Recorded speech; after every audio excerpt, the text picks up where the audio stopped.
Question 4. How did you use media technologies in the construction, research and planning and evaluation stages of our Media A2 coursework? For this piece, I will be splitting this task up into 3 parts: research and planning, production and post-production.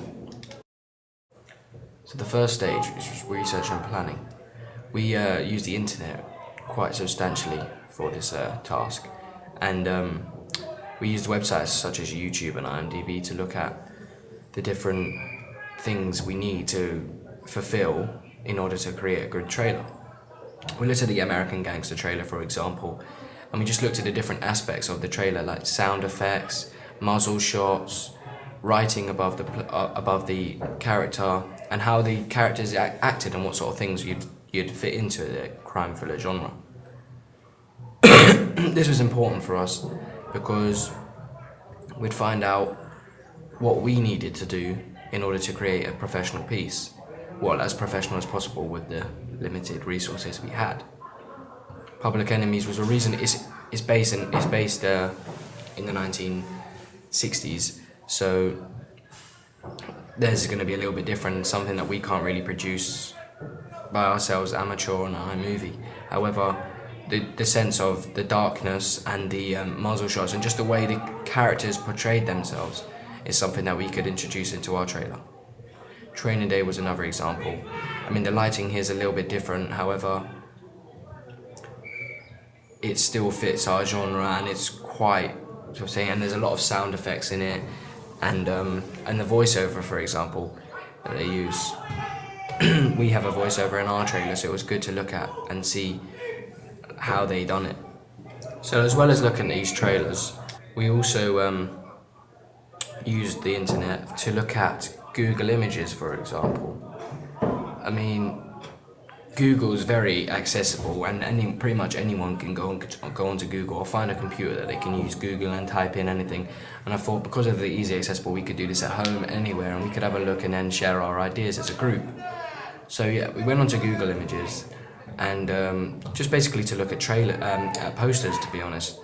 I mean, we had a look at the Public Enemies poster, merely because it was one of my favourite films, and we just looked at the general conventions, really, like the darkness, how they portrayed the character in the face of the poster. Also, we looked at like the title fonts and the boldness and what sort of extras they put on it and the different writing they used. We had a look at the Lawless poster. We liked the smoke in the Lawless poster and the sort of cloudiness. So we actually included some smoky cloudiness in our poster just to make it as professional as possible. We also had a look at the Starred Up poster. This is a reasonably new film, came out this year. It fits our genre nicely.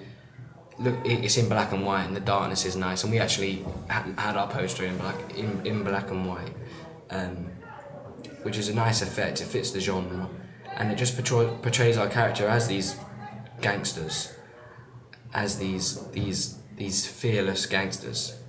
That's why we had a look at the American Gangster poster as well. This one's actually fully in black and white and have the nice New York skyline across the back. But for our poster, we decided to use the props that we had in order to make a fantastic poster. Blogger was another important aspect. We went on Google Maps and we actually logged down what our trip to London that we took to film location shots and to take location shots to upload to a blogger. It gave us a good feel so that we can log it in and we can come back to it, so we know what we did on certain days and the examiner knows what we did on certain days. We kept a log of it so that we kept track of what we did and never backtracked, so that we didn't make mistakes and that we didn't have to go back on what we did. Blogger is good. It's very easy to use, and it's good to keep track. It's like a personal diary. This is our production schedule. We used this. It was rough at first.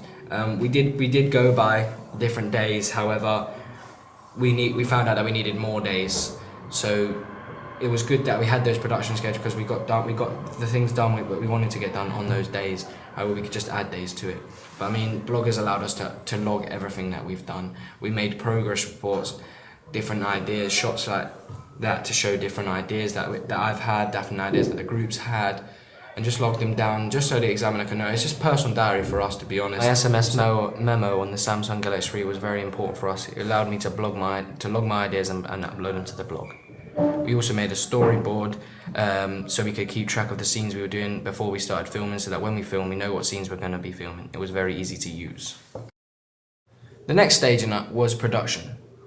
We filmed our production on a Sony Handycam digital camera with a 5.1 surround sound system and a 2.1 megapixel. The camera was very standard and it produced shots of decent quality, but not the greatest. But we could only make do with what we had. The shots we used, it was important to include a variety of shots to produce a professional piece as possible. Shots like 360-degree shot, establishing shots were very important at the beginning. We used the 5.1 surround system to include voiceovers. We used CCTV, we had different uses of props, it was very good. Post-production. This was the editing stage. We used iMovie to edit. It's very easy and simple to use, however it is quite limited and very standard software. The first thing I did was I went onto the RoboCop trailer and I downloaded it, and then I cropped out the green band screen and used Photoshop to edit it and save it as a JPEG so that I could just have it on my desktop and drag and drop it into the trailer. Very easy and simple. Our trailer of course needed music, as a trailer is not good without any music, so we went onto YouTube and you typed in the song that you needed. You then YouTube converted it and it would sit in your downloads. You would then download it onto the desktop and then drag and drop it into the thing, and then use the arrow keys to locate where you wanted it to go. After filming a scene and downloading it onto the computer, you could just take the clip, click in it, drag and drop and place it. The deal breaker sign I made on Photoshop, and I just saved it as a JPEG and drag and dropped it onto the iMovie. Muzzle shots were a very important aspect to include. We went onto Footage Crate and we downloaded the muzzle flash, downloaded it into our desktop, and then dragged and dropped into our iMovie. Once uploaded, we could drag and drop it into iMovie and place where we needed it to be. We also needed sound effects like the gun clacking. So what we did is went onto YouTube, found the sound effect, downloaded it, and then dragged and dropped the imported file onto iMovie and placed it where we needed it to be.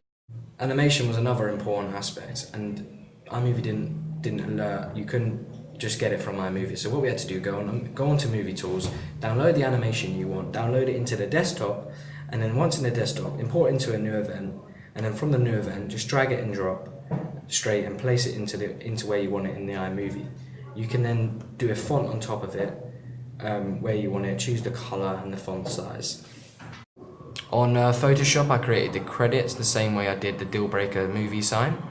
And same with the animation I have at the beginning for Undercover Studios. Went onto Movie Tools, downloaded it, and then dragged and dropped into iMovie. Very simple, easy to use, and produced a good product. For the police scene, I thought the shot was too light, so what I did, as for the crime thriller genre, you want the shots not just to be light, you want them to be quite dark and gloomy, quite gritty. So what I did, after filming the scene, I placed it and I dragged it and dropped it into iMovie.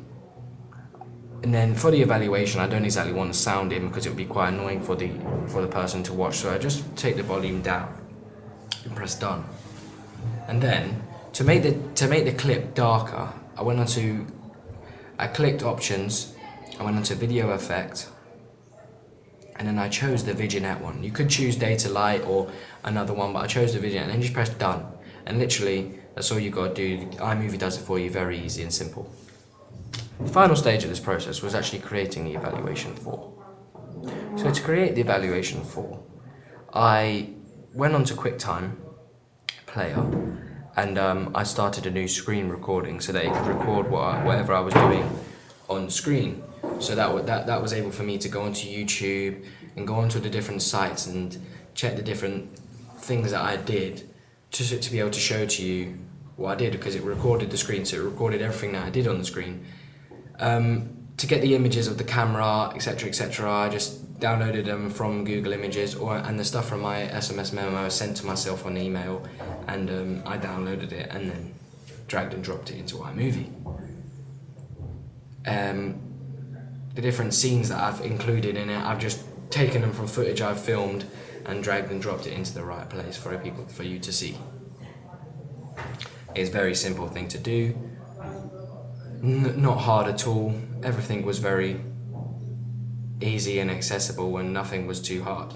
To create the writing, for example, the creating the evaluation for, or the me writing the question, I went onto Photoshop, chose a black background, and then I'd get my text and I'd write my text in the box, and then I'd save it as a JPEG onto my desktop, and then from my desktop I just easily drag and drop it into iMovie and place where I want, and use the arrow keys or the mouse to decide where I wanted to place it.